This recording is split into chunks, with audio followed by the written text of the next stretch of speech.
Birshut Moray Rabotai, with the permission of Hashem, I would like to try to understand with you when the Jewish people, they went to spy the land of Canaan, and they came, it's Parashat Shlech Lecha, and they came after 40 days. They started to talk bad about the Eretz Israel, about the land of Canaan, and then Hashem, He punished them. He told them, so you will remain in the desert 40 days, 40 years. Why 40 years? Because you've been spying for 40 days, so each day, I will compare each day 1 year. That will be your punishment. All of you will die. In the desert, only the children under the age of 20, they will enter Eretz Israel. So by then, they will achieve, their 60s, and they will, beside all the young people that they will be born in the desert, that will be your punishment. You will not see the land of Canaan, but your children will see it.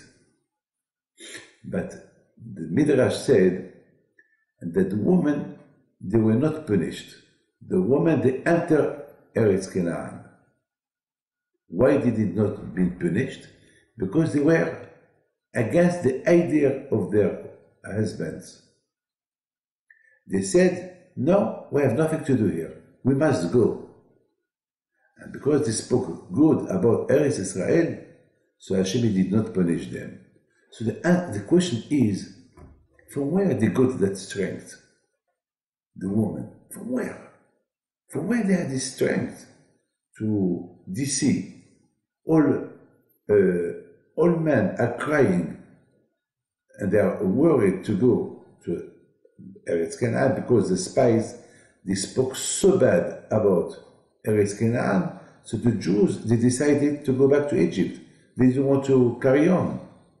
And usually a woman, she's a lot scared, afraid for the danger of the children.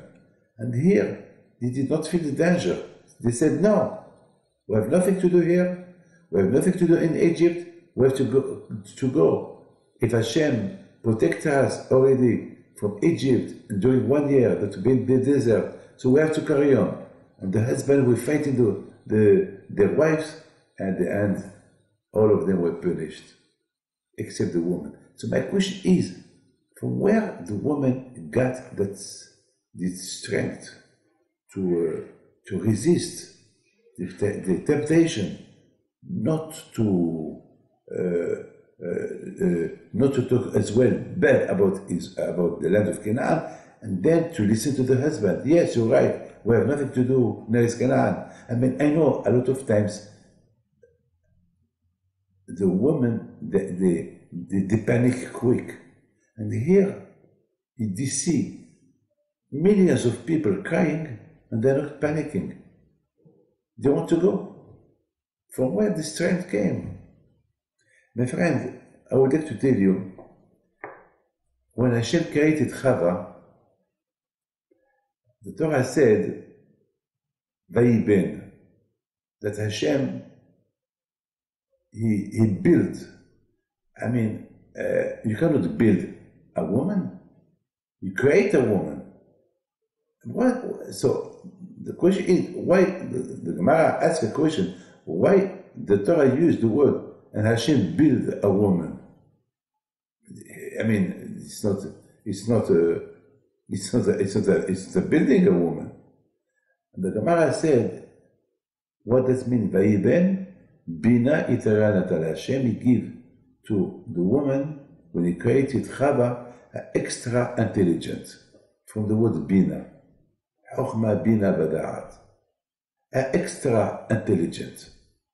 Something more than the man. Now we understand that this extra intelligence, it's a building. When you build something, it's always you do more and more. You build it. You know what is a building? I mean, when you do a building, the building should be safe. The building, it should be perfect. The decoration, the sodot. When you do the first when you dig, you have to be the foundation should be strong according to what you want to build. The foundation should be very, very strong. And if it's an area that there is earthquake, so you have to do something that if there is an earthquake, that the building can resist. So that means Hashem give some powerful to the woman to create a good building of herself with the intelligence that Hashem give her, especially patience.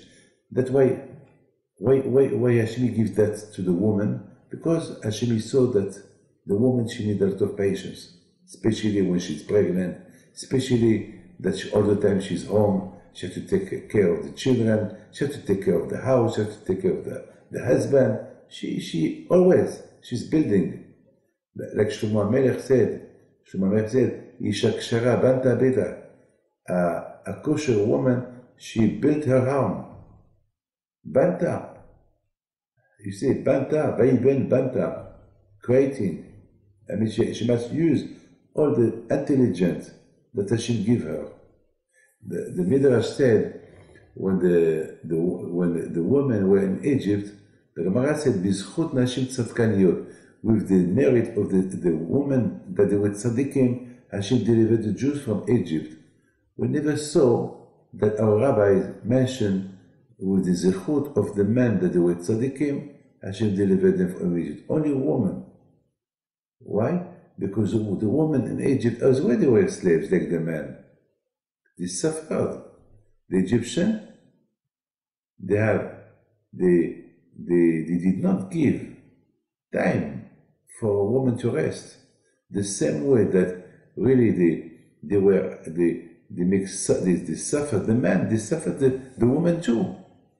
But the woman, they give consolation to when they saw the husband that he was feeling down, he was not happy, he was down, the woman, they came and they make him happy, and the Gemara said that they bring some mirrors, and she sit next to the husband, and she looked, and she tell him, hey Moshe, look at the mirror, you're a beautiful man, you're a handsome man. Can you imagine? He was filthy, he was smiling, and she used to give him some comfort. That's why they were tzadkaniyot. From where this strength came to the woman to make laugh the husband, to give them comfort in the desert. Why? Because of the extra intelligence that Hashem gave them. They used that extra intelligence that Hashem gave them. They did not waste it. Now you understand, the Gemara said, when Mashiach will come, all the men who study Torah, who respect Torah, there will be la resurrection. They will come back to life. But the Gemara said, what about the woman? What about the woman that they have no kollel, they have no yeshiva, they don't, beside the mitzvot that they have to do, like kashrut, mikveh, tarat mishpacha, some mitzvot, but they don't study Torah. So how is they gonna come back to life when Mashiach will come? And the Talmud, he give a beautiful answer, because if the man is religious, if the man, he go to synagogue, if the man study Torah, only because of his wife. Because his wife, she push him.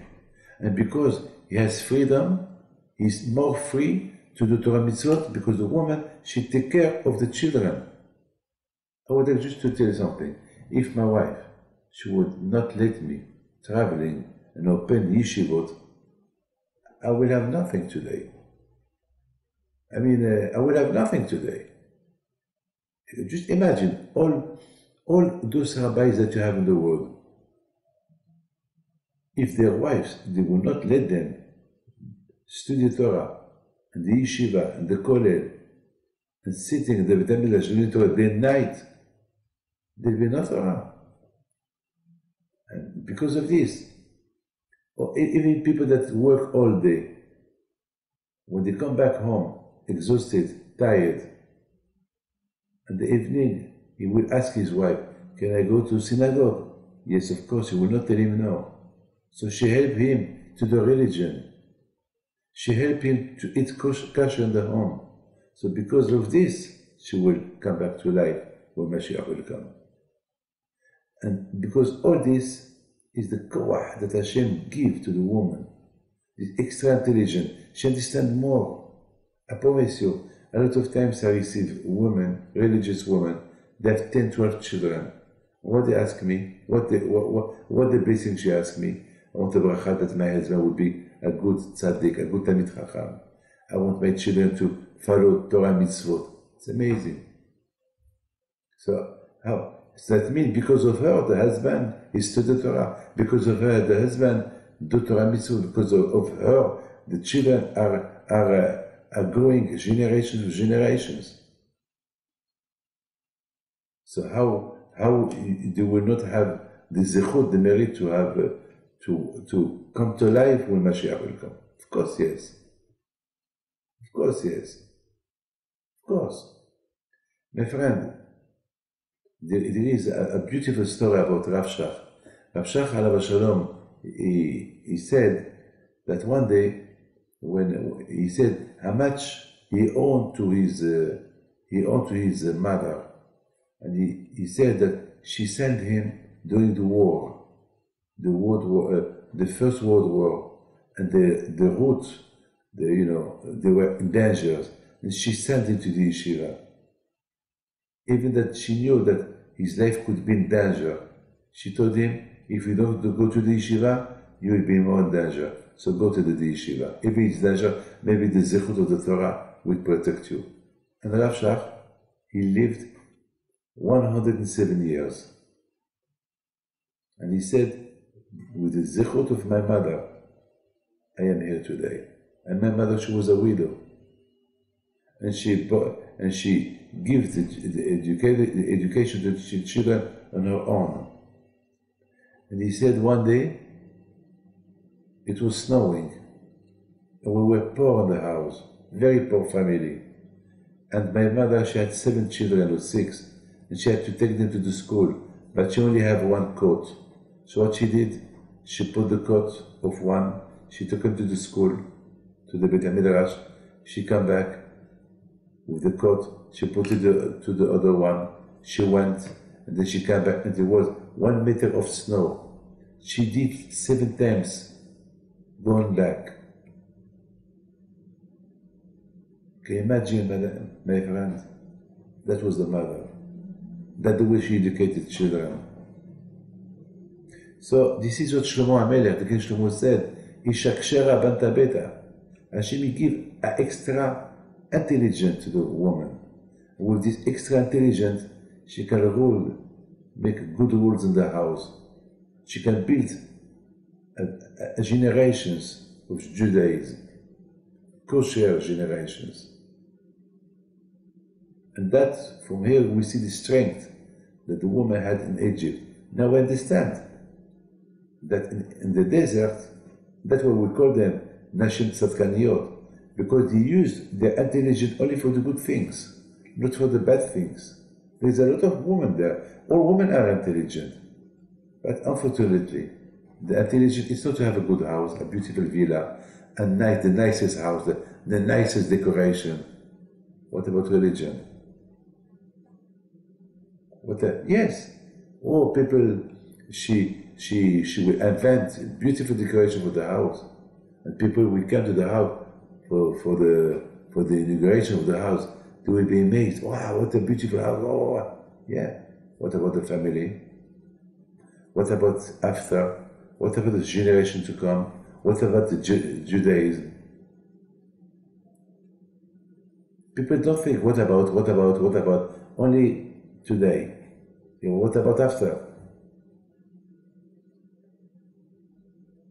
My friend, people don't think about what about. Only people think What about now? It's the house, decorated the house. What about the children? You see, my friend, the women in Egypt, they knew that anyway, they are slaves. The husbands are slaves. And not to lose the dignity, not to be depressed, they have to help them. If the woman, she will say, well, it's enough to help myself, I don't care about my husband, too bad. It's no good. That's what we call them tzadkaniyot. They were tzadkaniyot. Because they used their intelligence to help. Whether the husbands, they were down. I promise you, my friend, this morning I was very down. I had a big problem, big problem, very big problem. And I called my wife. And I told her the problem. And she shouted at me, she screamed at me, and she gave me comfort. She told me, be a man. Thank you. But now I feel good. This is Nashim Tzadkaniyot. My friend, now you understand. Those women in the desert, they realize that, yeah, they see everybody crying. Everybody's crying because of the bad news that they heard, that the land of Canaan is dangerous. And if they go there, it's a guet-apens, it's something they're waiting for them there, or a big army, they will kill them, they will massacre them. But the woman, and they forgot there is Hashem. The woman, they said, no, we were in Egypt slaves. Hashem showed us a lot of miracles. You forgot the miracles that Hashem did with you last year. Why? The same miracles that they did with you last year, He will do it with us now. And they use their extra. Usually, women get panic, are afraid. But here, they saw the truth, they saw the reality. The reality, there is nothing to be worried for. Look, for more than a year in the desert, we had food, we had water, we had everything. What the problem? What the problem? Let's go. Hashem give them a reward that no one died. This is Isha Kshera ben Tabeta. In the same parasha, Parashat Korach, we have something incredible. We have the Parashat Korach, we talk about two kinds of women. There is a woman, the wife of Korach, she gives a bad advice to her husband. She said to her husband, it's not fair that you are just a small worker in the temple, while your nephew he has a title. He is a prince. It's not fair that you are a billionaire, you are a rich man, you are a good family, and you are not Kohen Gadol. Why it's Aaron the Kohen, the big priest? I think there is something, Moshe Rabbeinu, he does things, he really want to give only good jobs to his family, and you will put your... And he listened to her, and he started fighting to Moshe. Who pushed Korach to fight? Moshe, his wife. His wife, she has extra intelligent too. She's supposed to be very intelligent. But what happened to her? It happened to her, she was rich. Her mind was only creating businesses, not creating family. And then what happened? Everybody disappeared. All the family disappeared. Sometimes, God forbid, a woman, because she has an extra intelligence, she can create well, and she can destroy as well.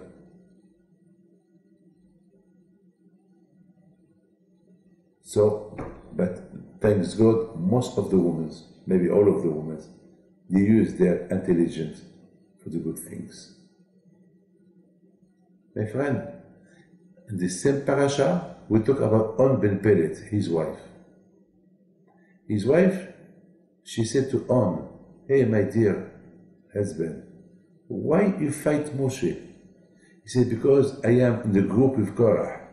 So she told him, "Anyway, if Korah won, you will lose. And if Moshe won, you will lose. So anyway, you will lose. So why you have to fight?" So he said, "But I promised. I am a mesh. I promised to Korah that I will help him to fight Moshe." She said, "But you will lose. Open your eyes. You Michigan. You fool. Don't do that." So he said, "What? Give me an advice." So she told him, "You know what? I give you an advice. Drink some whiskey, drink some arak, some wine, and then you go to sleep. I take care of the rest." And she pushed him to do that, and then he went to sleep. Then Korah, he came to look for him because they had an appointment with Moshe, and she told them he's sleeping. "Please wake him up because we're in a hurry. We have a meeting against Moshe." She said, "Okay, I will try." And in the meantime, the earth opened her mouth. She swallowed all Korah family. Everybody that was against God, against Moshe, they died. And then he woke up and he said to his wife, "Oh, it's dark. I had an appointment with Korah." She told him, "Korah has gone. He died." You see, we have two kinds of women. A woman that she created, a good generations, she helped her husband to live. And that woman, instead of creating, she destroyed all family of Korah. You see how much every one of us, you should be a builder, a real builder. And Baruch Hashem, we have wives that they help us to stand in front of the Sahara. The Gemara said, thanks God that without the wives, we will not be here today. But good wives, that they are a builder. Always they build. Or they build a family, a good family. Today, unfortunately, there is too many divorces. For nothing to divorce today. Why? Unfortunately, I'm not here I want to make you laugh. Sometimes I hear so much divorce, and I think, well, it affects me. Baby, I'm telling you, it affects me. I said, oh, maybe I will divorce. Even now, maybe one day I will divorce. But after I remember, no, I have Torah. No, I could, as long as I follow Torah mitzvot, my wife, she follow Torah mitzvot, we live according to Torah mitzvot, we have nothing to lose. We will never divorce. We can only win. We can only carry building this building for generations to come. Look, the building, how much is big. From Abraham Abinu till now, each family, it's a store, and that store, unfortunately, somebody can come. He's gonna marry somebody, or maybe he himself is not a good man, and then he will destroy all this building that he was funded by Abraham Abinu. It was with good foundation, and Matan Torah, good foundation from father to son, son to father, and unfortunately, for something that they will destroy all this beautiful building. That's what the Torah used, the word bina. Actually build the wife. Yes. Isha kshera banta beta. Look, my friend, in the parasha of this week, we talk about the death of Miriam. Do we need to talk about the death of Miriam? Yes. Because Miriam, she was like Moshe and Aharon, the three Parnasim in Egypt, in the desert. In Egypt, in the desert. Moshe and Aharon, they were dealing with the man. Miriam, she was dealing with the woman. And when she died, the Torah talked about her. her death. So, who give more good influence to the Jewish people? Miriam. The proof is that no one of the women died in the desert. They all went to Eretz Israel. They were not punished. The husbands were punished. Some of their children, that they were more than 20 years, they were punished, but they were not punished. Why?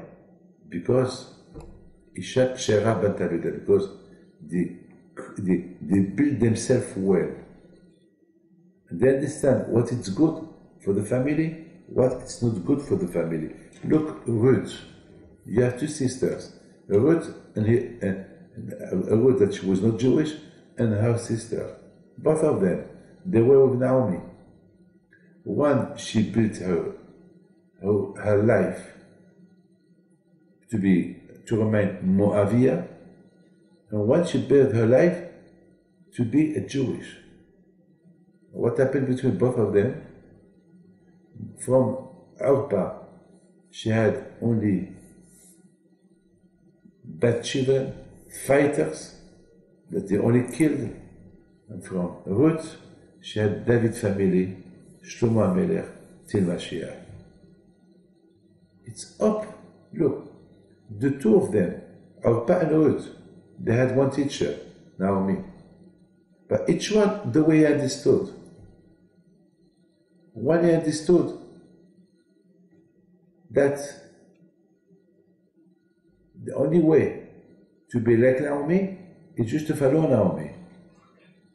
And the other one, she understood the only way to have success, or the only to have success just if she follow what she wants to do.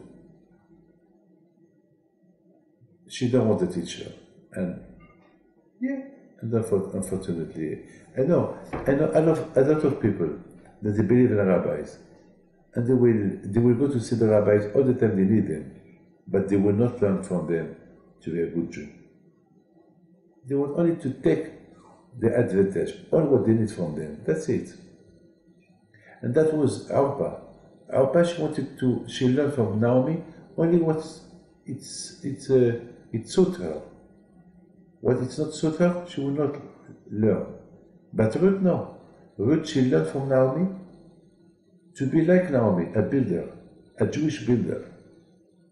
And then from Ruth, it happened, became big tzaddikim. Yes, my friend. So, I would like just to finish with this. If we don't learn Musa, good things from those histories about Bil'am, about Ruth, about Orpah, about Naomi, about Korah, about On, about all those wives. Like, look, we talk about Abraham, Yitzhak, Yaakov. Who were their wives? Sarah, Rivka, Rachel, Leah, women. That they built the Judaism. They were good builders. That's why we are here today. Why we are here today? Our mothers, like my mother. My mother, she had an option to send me to the yeshiva or not. I was at the time 10-year-old. And my father said to my mother, here in Morocco there is nothing. And my mother, she started crying. She said, if I send him, maybe I will never see him. So my father said, well, maybe you will not see him for a few years, but you will see him when he will be 17, 18. Can you imagine? My mother, she will not see me 7 years. And she was crying. And then she sent me to the yeshiva. She came 3 years later to do the bar mitzvah, to do my bar mitzvah with 10 people. And Baruch Hashem, if she would not accept today, I will not be here today. Today maybe, I don't know, maybe I'll be a garagist or a hairdresser, or I don't know. All the people who follows me, or people who come for brachot, all what they'll be none. They'll be nothing. My children will not be rabbis, they'll be no yeshiva. Look, the history changed. I am today 65-year-old. I can tell you, the 55 year from the age of 10 till now, I owe a lot to my mother. Otherwise, I don't know what I'll be. My father gave the advice, my mother, she could say no. So today, I don't know where I'll be. I don't know. But Baruch Hashem, she gave a good advice. She accepts. And Baruch Hashem, this is Isha Kshera Bat Abeda.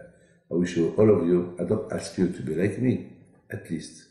When it comes to Jewish education, don't forget, because today we live in a life that is not easy. So you have to do your best. God bless you. Have a good week.